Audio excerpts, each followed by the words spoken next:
All right, what's up, everyone? Are you guys ready for today's episode on the Fit2Fat2Fit Experience podcast? Today, just to give you guys a heads up, we are talking about sex. So, big disclaimer here. This is for mature audiences only. So, if your kids are around, you definitely probably do not want them listening to this because we're going to be talking about all things sex. On the podcast today, I have Tasha Lynn, who also created a self-love program that we launched just a little while ago. I have my ex-wife, Lynn, come on as well. And the three of us talk about Tasha's new program as a sex educator called Sexual Liberation. And so we're going to be talking about a lot of topics about sex, about women's sexual liberation, but also how men need to learn and understand the woman's body as well, so that everyone, both men and women, can have better sex. So we dive into all the things. We talk about clitoral stimulation. Here's a few statistics that might blow your mind. Okay, 95% of women require clitoral stimulation to orgasms. You guys know that. And let's see, what are some other interesting stats that she talked about? 92% of women will orgasm with 20 minutes of clitoral stimulation. Okay, and this one is for the men out there, but this might blow your mind. Penis size has no impact on women's orgasms. Did you guys know that? So we have a very, very entertaining podcast episode with you guys. I think you guys will really, really enjoy today's episode. Once again, it is for mature audiences. A little bit about Tasha Lynn and her program. Her sexual liberation journey started when she was about 28 years old, and that was the first time she started to examine her sexual health and sexuality for the first time. And she went on a 10-year sexual exploration journey, basically doing all the things, experimenting, researching. And that's why after all these years, she's finally found, herself and where she's at now, and has developed this amazing sex education program called Sexual Liberation. And it's available now at Fit2Fat2Fit.com/sexual-liberation. That'll be in the show notes if you guys want to click on it. You can check out the program. It's one of those things where we basically just dive into, like, we need to talk about this stuff more. This needs to be more mainstream. It needs to be less taboo. And just because everyone deserves to have great sex. Everyone out there is worthy of amazing, mind-blowing sex. And I do believe that. And so it's going to be a great episode. You're going to find it very, very entertaining. Before we jump in, though, this episode is brought to you by Complete Wellness, which is my line of supplements, which have nothing to do with sex. But if you do want better sex, taking care of your health is important. And that's why Complete Wellness, we created our supplements to improve not just your physical health, but your mental, emotional, spiritual health as well, which all ties together. And that's why all of our products have the highest quality ingredients at an affordable price, and they all taste really, really good. Those are the three main things that are really important to us at Complete Wellness. We have everything from BHBs to MCT oil powder to keto meal replacement to collagen protein, whey protein, bone broth protein. We have apple cider vinegar pills, turmeric pills, krill oil, vitamin D3 plus K2, and a bunch of other products that are amazing. Go to CompleteWellness.com. You could use the code podcast for 20% off your order, and definitely check them out. Show them some love. We appreciate Complete Wellness sponsoring this podcast. And without any further ado, let's go talk about some sex. Let's talk about sex, baby. Let's talk about you and me. Let's talk about all the good things and the bad things that may be. Let's talk about sex. And there we go. That was the best introduction ever. So, I mean, I know that we gave an explicit warning about what this was going to be, but we figure we start it with the song, then everybody quickly realizes, cover the children's ears. Cover the children's ears. Hide your kids. Hide your kids. Yes. So let's introduce everyone so everyone knows who's here. Lynn, you're joining us all the way from Hawaii. Yes. Yes. And then Tasha Lynn, say hi. Hi. You look right here. Hi. So we're on video. Lynn's not on video because she's dealing with some health issues right now. You guys, I'm laying in bed with shingles. Yes. And I haven't showered in days. So there's your visual. Hey, let's talk about sex, guys. No. You're feeling real sexy right now, right? I'm feeling real sexy. Yes. So we're here to talk about Tasha's new program, and we're talking about all things sex. So be prepared. It's going to be a good episode. We're going to dive into a lot of interesting facts that I actually didn't know. And I'm going to ask you, Tasha, actually, what was like the top 3 or 4 that were the most surprising to you? Okay. Because you did a lot of research for this. Yeah, program. absolutely. I did tons of research. So first of all, the number one fact that I want everyone to know is that 85% of women cannot orgasm without direct clitoral stimulation. Okay. So that's the number one fact, because I feel like a lot of people feel like intercourse and penetration are like the end all be all. And when it comes to statistics, that's actually not true. So that's the number one. Number 2, obviously the clitoris is really important, but 30% of people don't know where it is. So men, I said people. Yeah. 30% of people. Yes. I'm absolutely not dogging men on this. 30% of people don't know where the clitoris is. 70% of women have faked orgasms. And the final statistic is 92% of women can orgasm with 20 minutes of clitoral stimulation. So if I had to pick the top 4 statistics, those are the ones that I would pick. Are there any there that surprise you, Drew? Well, that's a good question. No, because I actually read what you. Yeah, you're like, no, I came prepared. I came prepared. No, but it doesn't surprise me. But it's because I know a lot of people that fall into those categories that they were just never taught, and so that's kind of why it ties into like the first question I want to ask you is why did you feel the need to create this program? Because I think it is super important because yes, there are people that are stuck there that don't know where it is or how it works or like 20 minutes. How am I supposed to do that? Yeah. Right. So talk about your backstory. 20 minutes. Oh my gosh. That is a long time. That's like a third of an episode of my favorite TV show. Exactly. Well, we'll get into that later. But first I want to talk about how I came to this. So when I was 28 years old, I began questioning my sexuality. Last year, absolutely. Don't tell anyone. I turned 39 on Monday. But when I was 28 years old, I began questioning my sexuality, quite frankly. And I realized that there was this whole world that I needed to explore. And so I went on this 10-year sexual exploration journey with nothing but an open mind and an intense curiosity. Okay. And I tried all the things. Okay. And while I was trying all the things, I also did a ton of research because I'm a very research-based person. And I became a sex educator in the sex positive and the alternative lifestyle communities. And through that, I really learned everything.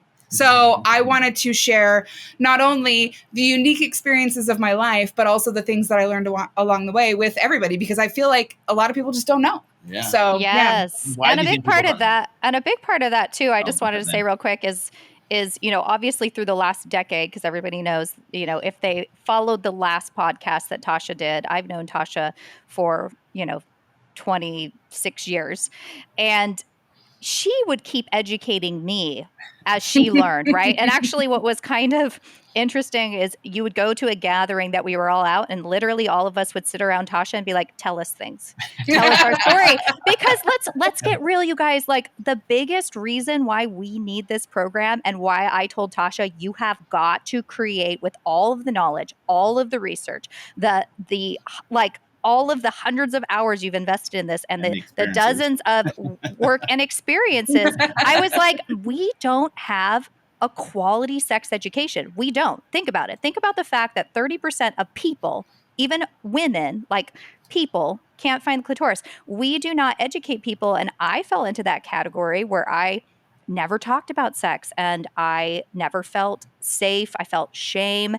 And because of that, we don't know what we don't know, right? And then we try to have these intimate relationships. And what's a number one cause of divorce? Like one of the number one causes of divorce is sex. It's people not being able to communicate honestly and effectively on what they need. And a lot of people don't even know what they need. And so I did kind of pressure Tasha over the past while persistently that we need this. Like, this is so needed in the community. And every time we get together, everyone's always asking Tasha questions because we don't have the knowledge. We don't have the education. We don't, like, most people don't know those 4 simple stats that she shared at the beginning. That's pretty alarming. Yeah. Well, that's kind of ties into my question was like, why do you think, Tasha, people don't know? Like, what's the history behind all of this, like, lack of knowledge? Yeah, absolutely. That's a great question. So, like, the history in the marginalization of women through, like, basically back in the Greek and Roman era, everyone said that the clitoris was a failed attempt at a penis. In the Victorian era, I know, right? In the Victorian era, everyone said that women's orgasms were unnecessary and inappropriate. And that's the thing. It's just like, if we go back, even Sigmund Freud thought that if women couldn't orgasm from penetration, then there was something wrong with them. They had a case of frigidity. So, I mean, this is pretty recent history where we just like have all of this misinformation. And so I just really wanted to shine a light on that. And not even talking about like religious upbringing and shame and like all of these different things. So, I mean, it's just time to start having these conversations. Yeah. Because, like, you know, our parents didn't talk to us about these things comfortably. They probably didn't have their parents talk to them about these things comfortably. And there's no Google back then. So, like, and no one really talked about it. And so I think that's kind of that ties into this of like, you know, oh, these experts are making up these theories, and like, okay, well, we don't question those people because they're experts and they're mostly guys, right? Back then. So there's no women experts on the topic. So I think that kind of ties into that. And I'm so glad that we can have this conversation and that this is becoming more a mainstream topic, because it saves marriages. It can save relationships, like, because these things, like, people live in like horrible sexless marriages because they don't know these things. They don't know how to talk about them. So be open. And it's a vicious cycle, because if you really think about it, I feel like this is a pretty accurate statement. And I know Tasha and I have talked about this, but Drew, from a male perspective, let me know if you agree. Okay. You know, let's say as a general rule, most couples I know at some point in their relationship or marriage complain, whether it's the woman to her girlfriends or the guy to his guy friends, about sex. And let's just say, even though this is a very big generalization, and I know sometimes these roles are changed, let's just say as a norm, men are often complaining that their partner doesn't seem to be as interested or want to have it as frequently. And then women all here complain that they feel objectified and they don't really feel any intimacy and they don't really have any need or drive to want to have more sex or intimacy with their partner.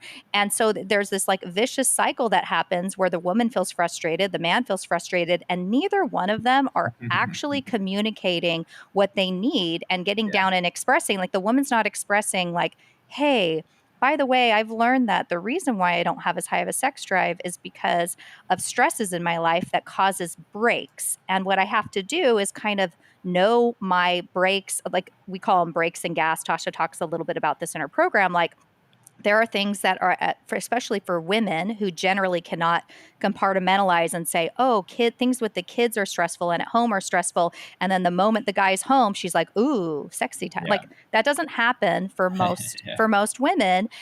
But because they're not able to communicate that, or they're scared to communicate that and scared to say, guess what? Like, I need, like, if we want to be intimate, me be into it, like, I probably need like an hour of us talking and laughing and gently touching and creating that intimate bond, right? That foreplay. Tasha shares like another stat, like I think it's the average woman needs like 20 minutes of that to even get in the mood.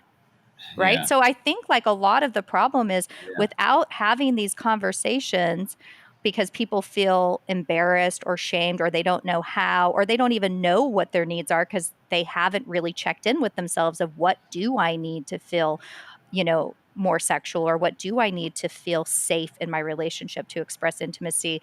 Like, but I think both men and women want that. I think men want to know what women want so that they'll want to be more intimate.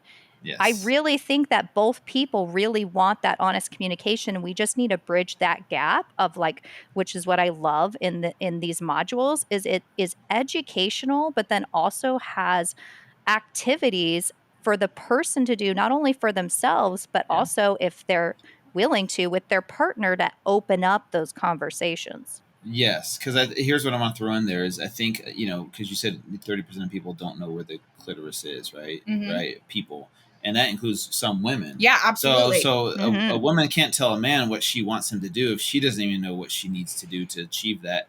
And so I think that's kind of where this program that you've created is really powerful in educating both the woman and exploring her body, right? To figure out how it works so that she can then communicate to her man or whoever it is that is she wants to please her, how to do that. But that's the thing, is like it's like the blind leading the blind. Yeah, no, and you make a really, really excellent point, because I think a lot of the times when people don't know what the right thing to do is in a sexual situation, they look to things like porn, right? Yes, and so let's talk about porn for a second, because when you're looking at porn, it's just like some dude with a big dick and he's just like railing her, and that's supposed to be the normal thing that everyone likes, right? Yeah. But statistically speaking, penetration and intercourse without clitoral stimulation isn't actually what's going to make a woman orgasm. But the problem is a lot of men don't know that, and also a lot of women don't know that. Yeah. And so I think, I was reading this article by a sex therapist where she said the number one thing that people come to me is like, when I'm having intercourse,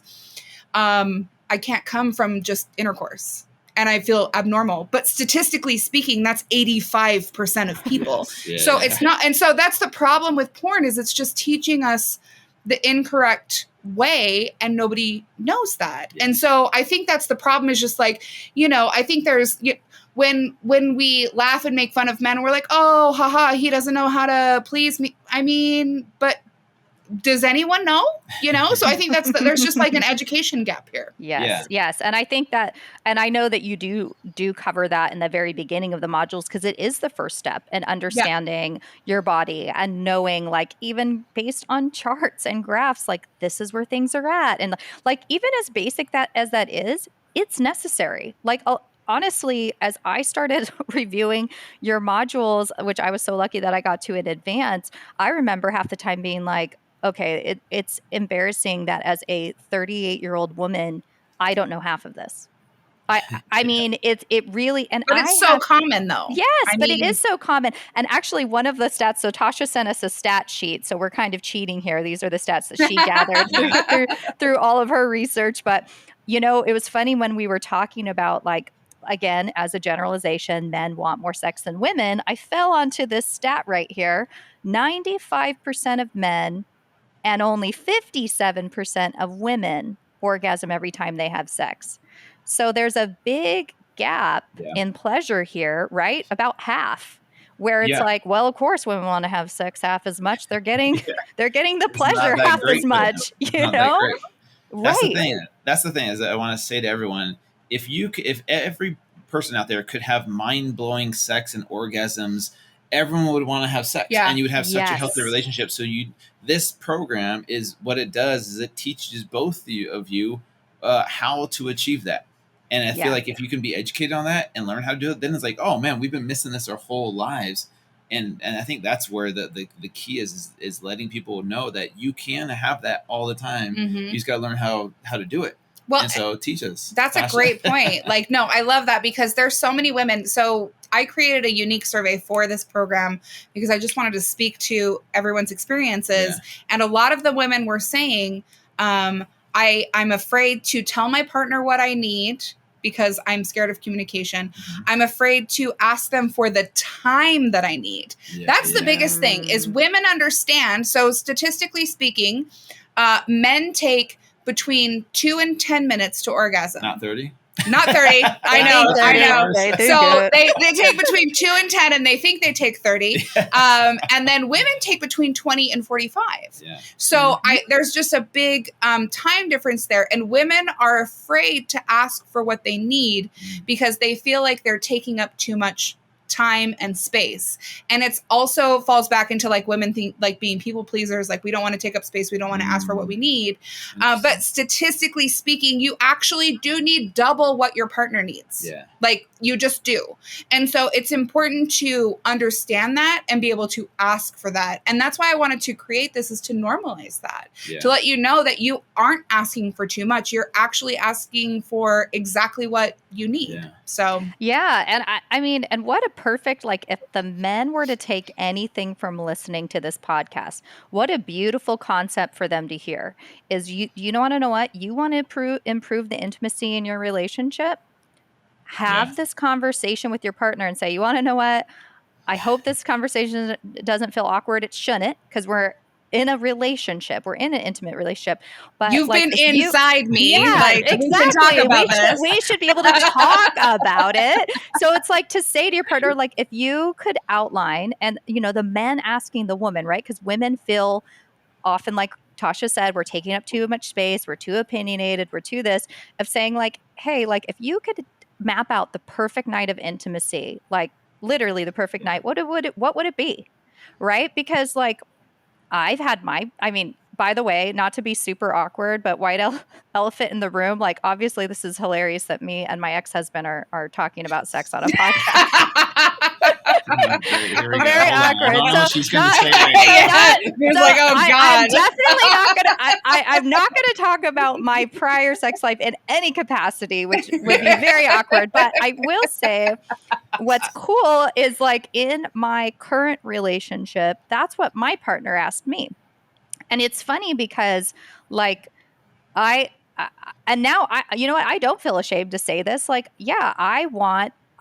And people might be like, who has time for that? But I want to feel like it's a real connection, right? Yeah. So sometimes that starts at dinner with like him making me a dinner, chatting with me, us. Like it starts earlier in the day. Like we have kids and stuff too. It's not like it means that we're like having sex in the middle of the day. It just means like he might start with being a little sweet and flirty and making a really nice dinner and giving me a compliment, slowly like coming around and like, you know, touching my shoulders or giving me a light back rub for a couple minutes and just like talking to me, right? So it's like it starts earlier for me, and it's building this connection and intimacy so that when it gets later in the night and now we're maybe watching a little show real quick and we're laughing and then we're talking and we're still lightly touching, for me, that kind of foreplay builds like safety, trust, intimacy, so that when we are ready to be intimate, I actually feel like wanting, ready, and I don't feel objectified. One of the big things I remember as I was looking over Tasha's survey answers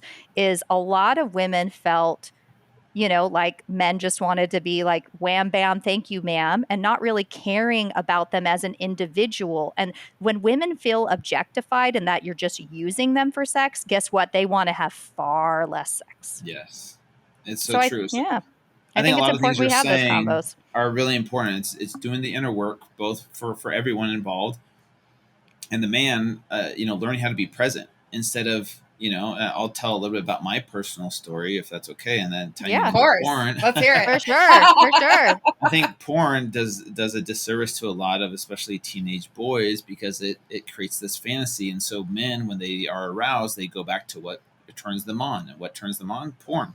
And porn kind of becomes this thing where they are not present, even though they're with someone that they love and adore. And yes, they're visual and they see it, but their brain is elsewhere and it's thinking about what they saw that day, and it's taking you out of that experience. So yes, you are kind of objectifying the person you're with.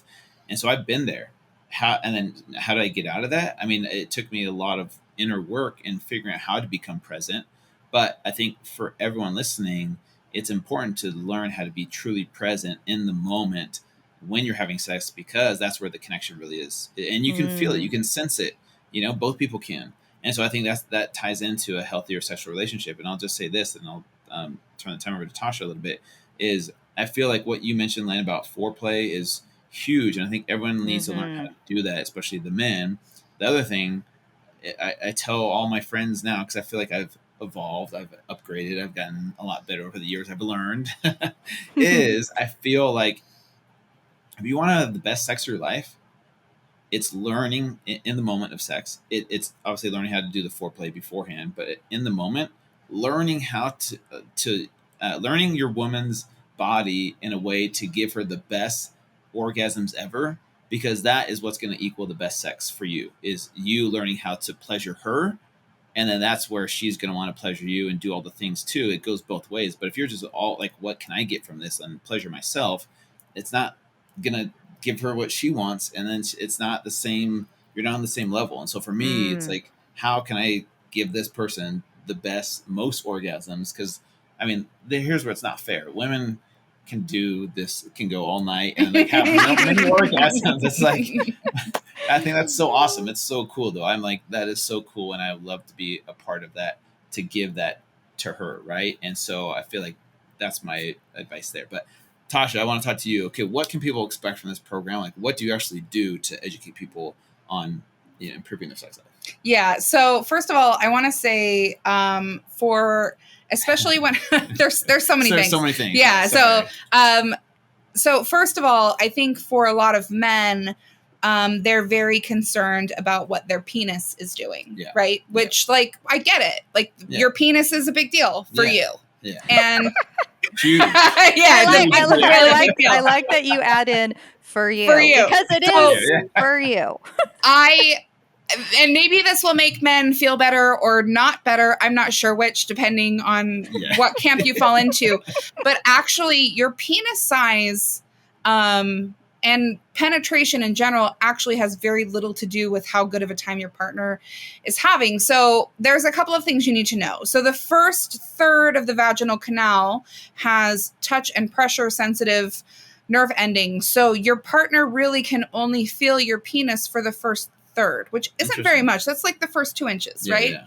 So anything longer or bigger than that, like it's just pressure from then on out. It's not a big deal. And as I've mentioned before, for most women, it's all about clitoral stimulation. Now let's talk about the G-spot for a second, because a lot of people can orgasm from G-spot stimulation. But what you need to know about the G-spot is that's actually still just like the branches of your clitoris. So the G-spot in the inside is the anatomical term is your clitoral urethral vaginal complex, the CUV complex. That's your G-spot. But notice that clitoro is the first word.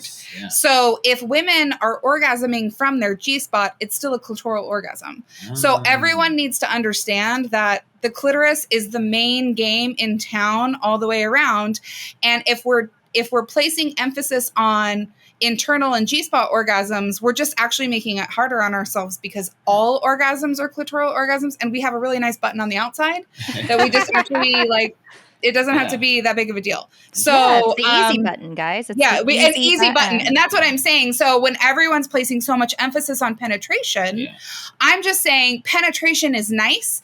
It's a nice dessert, but it shouldn't be the main course because the clitoris is where all of the action is happening. And so when men refuse to spend a lot of time on and I hesitate to say foreplay, because for me, foreplay is everything that doesn't involve genitals. Yeah, like she said. Yeah, everything that involves genitals is sex. Yeah. So when men don't understand that oral is just as important, and toys are like, don't be threatened by toys. Oh my God.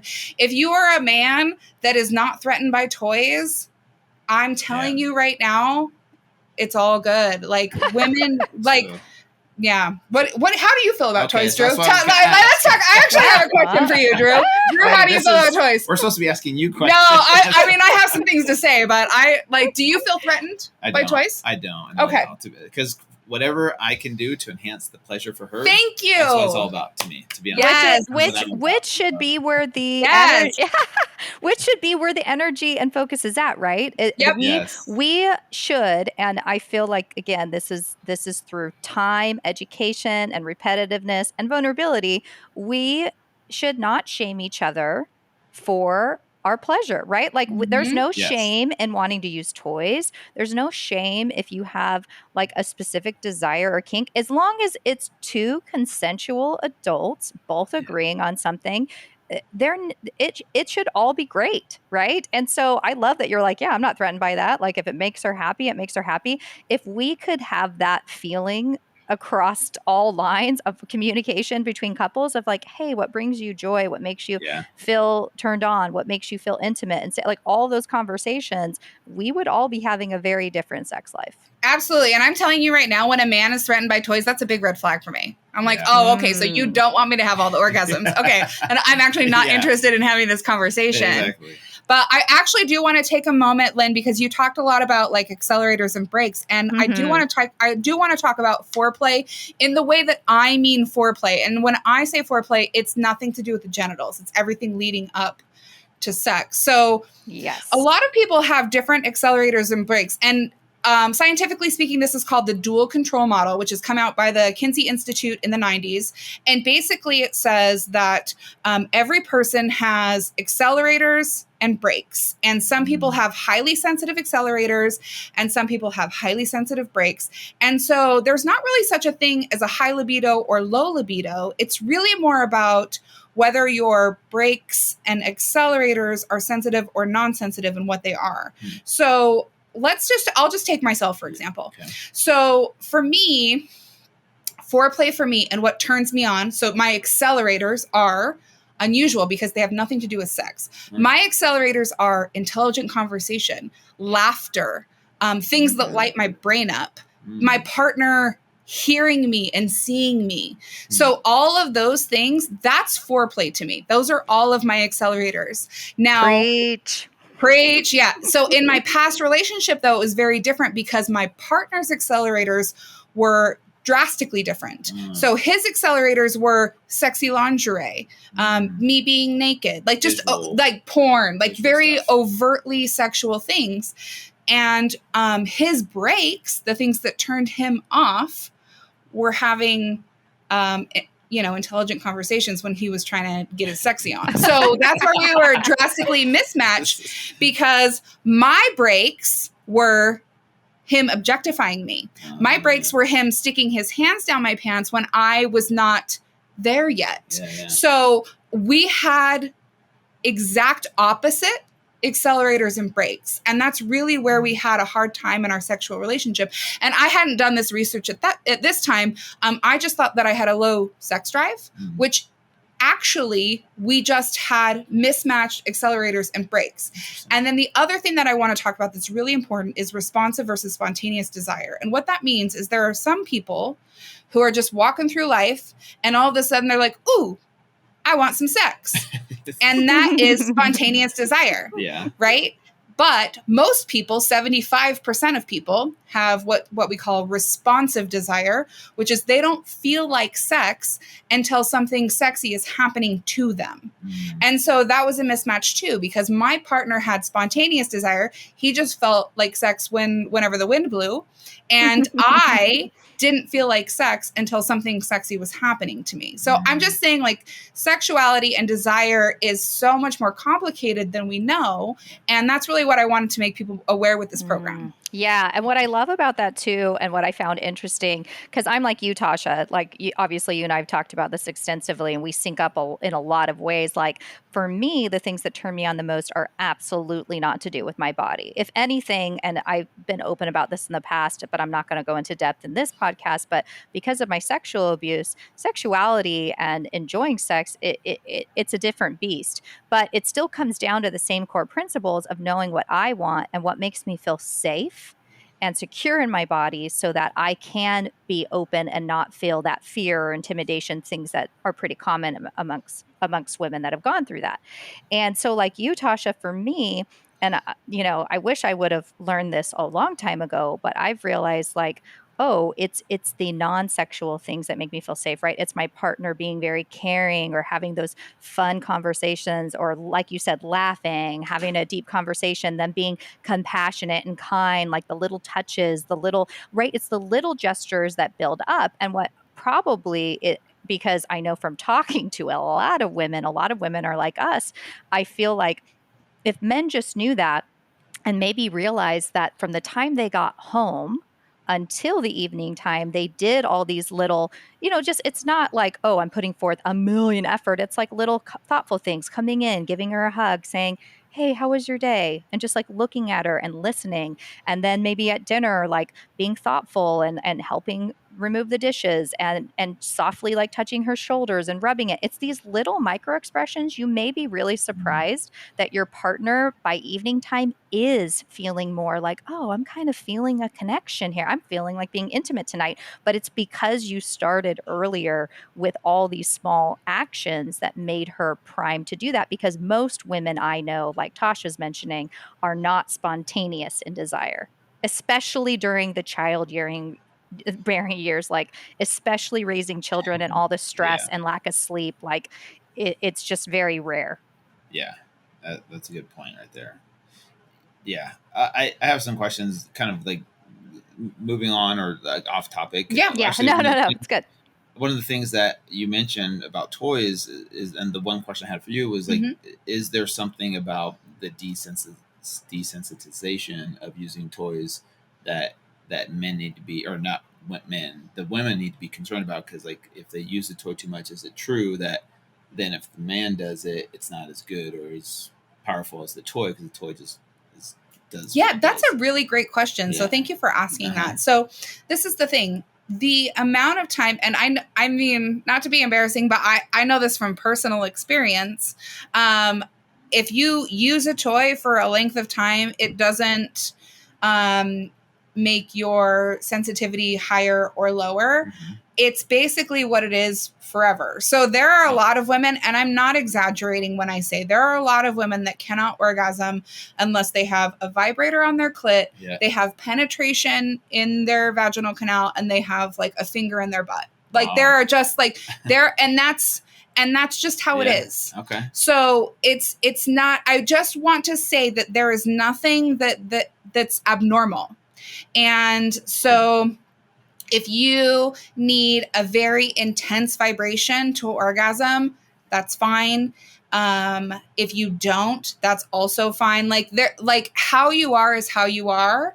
And I will say over 20 years of using all the toys, that I still require the same amount of vibration and stimulation now that I did 20 years ago, which is for me is not a lot. But for a lot of women, they need like the high power stuff, and a lot of women don't. So I would just say that if you're questioning if something is normal, there is no such thing.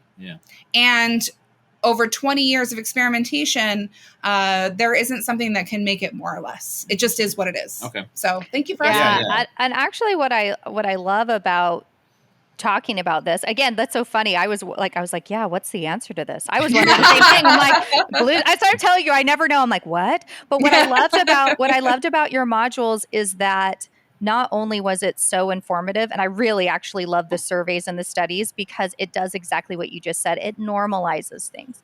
It makes people from all walks of life realize, guess what? We are vastly different human beings, and all of us have different bodies. And so like you were saying, like I've heard so many women say that, like, I feel so ashamed because I can only orgasm if. I feel so ashamed. I'm like, why do we need to feel that shame? Like, guess what? When you're really in love and have an amazing partner, if you were like, hey, by the way, like I love you so much. Also, I need 20 minutes of like direct clitoral with this toy stimulation, I highly doubt your partner, like, and if they do seem to have an issue, that's a good sign for them that maybe they need to talk through that insecurity. Like, well, why would you feel insecure about that? Is it making you feel less than? Does it help to know that this is how I've always been and that I've always had an issue with it because I do feel some shame in there? Like, right? It's having those conversations, but I love that you normalize. And when you read the surveys in these modules, it really is across the board different. Everybody is different. And I think that's a very big thing that we need to talk about when we talk about sexuality is stop feeling bad for being you. You know? Yeah, that's huge. I think that's super important. And that's why I'm glad that you've created this program and we're talking about this and you know, making people feel more safe to talk about these things. And my hope is that both, you know, men and women out there can have these conversations without feeling ashamed or embarrassed. Like, it's like, let's do this. We all deserve to have the best sex ever. Like we do. Yes, like, we do. Worthy of that. So let's just, you know, bite the bullet and just start talking about it and be more open about it and figure out what we really want.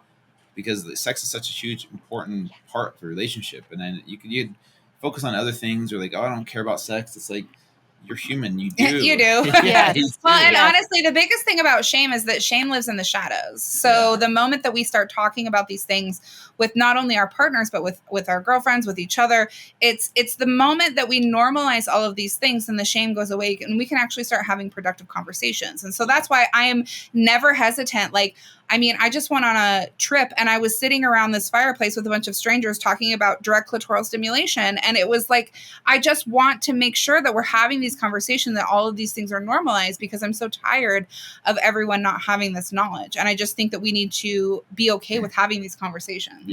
Yeah. Look at Tasha at every campfire helping the world. I was like, I'm just changing the world one statistic at a time, baby.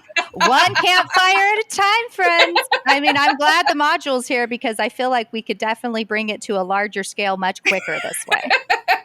Yeah, at that point, like I'm only changing 5 people's lives at a time, so we got to scale it up. Yes. I mean, and let's be honest, you guys, I have a feeling we are going to definitely have Tasha back on to talk about more things sex in the future, because I know it's a conversation that people want the knowledge of, but we are kind of like have a hard time talking about it. But because I know we're coming close to the hour, why don't we talk about what this program is and what's included in it? Yes. Yeah, absolutely. So what I created this program as it's 12 modules. Basically, it's a 3-month program. We give you one module per week. And I start out at the basics because I'm not assuming people's knowledge. So I start out at the very basics, and every module we have research and statistics. We have stories from my life. I have journaling questions, and then I have an activity for you to practice that week. Because I think that the thing about sexual liberation is that it's multifaceted, and we need to start at the basics and build from there. And so that's really what I did with this program. Is I took the time to just break it down, and we build upon the knowledge from the previous modules, and I assign new tasks every week. And it starts with your own solo sexuality.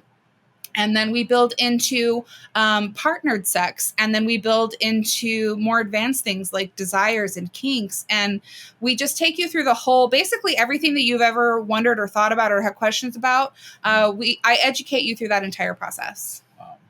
But what I like is that instead, and I have read a couple different sex topic books by great authors, ones that Tasha actually includes some of their awesome studies in her guide, but it's a lot of information and it's kind of clinical and boring. So what I like is you give us the educational tools and glossary terms, diagrams, all the things that are important and are the basics. But I also like that you consolidate, you make it really easy to understand, you make it relatable, you bring in stories, you normalize things. Like it's not like, I know this is going to sound weird, but it's actually kind of fun. Like, yes, it's educational and healing, but it's fun. you know, which I liked. I liked that how that was different, because I never read a book on this topic and felt like, oh, this is fun. Instead, I was just like, wow. Well, I gotta add my own spice in there, Lynn. What's the point if I don't add my own flair? I know. I love your stories. They're my favorite. So is this something like couples can do together? Is this something the women should buy for themselves? So this is a great question, because I geared this towards women because I am a woman and I can speak from the women's sexual experience. Yeah. However, I absolutely feel like, one, every woman should do this program, but honestly, men, this is the cheat code. This is the cheat code. I was gonna say, men, if you want to blow women out of the water, like you learn everything that I teach in this course, like I'm telling you. I mean, I'm not trying to like, I'm just saying men should take it too. That's all I'm saying. What she's saying is if you want to have more sex, you should read this guide. You need to learn all what women need and women want so that you can get more sex. But it's true. That's what's so funny. But that's why I think it's such a win-win, because I'm like, you want to know what? I genuinely feel that men want to know these things. They want to learn. They too want to have good intimacy. But like Drew was saying, if all they were taught was through porn or through the lack of information being given to them, they don't even know that they're missing the mark, right? So it's not fair for us to, basically not tell them what we need or want or know for ourselves and then expect to have this mind-blowing intimacy, which, like Drew was saying, if we were all having this mind-blowing intimacy and orgasms, everybody would be having a much better sex life. Yep. Yeah, and people would be so much happier, and the world would be so much better. Absolutely, honestly. Exactly. War will decrease. For world peace. That's like my new slogan. That's true. Like mind-blowing orgasm will change the world. Where's my t-shirt? We're taking over that hashtag orgasm. Where's my merch? Oh my gosh. I love it. Well, I already know we could pick up this conversation another time and continue on a million more great stats and facts. Maybe we should plan on that in like a couple months or something. Yeah, let's do it. This was really fun. So here's the thing. Everyone will put this in the show notes, but the code, or the URL, the website is fit2fat2fit.com/sexual-liberation. We'll put that in the show notes for you guys to go check this program out. It launches on Valentine's Day. So it's right around the corner. It's right here, actually. So go ahead and get it now and check it out. I think both the men and the women out there, everyone will be super happy with this program. And yes, orgasms for world peace. Treat yourself. And also, at the Souls Evolution is my Instagram tag where you can find my self-love and sexual liberations program. So follow the Souls Evolution on Instagram. Yes, she shares some good tips to do with some of the stuff in her modules on there too. I'm liking it. Yes, and you have a lot of good questions on there that people, I think, gathering data and serving your followers. I think it's really important stuff. So yes, so at the Souls Evolution will be in the show notes as well. Tasha, thank you again. Lynn, thank you for joining us, even though you got boils and shingles. So we appreciate that. But thank you so much. This is awesome.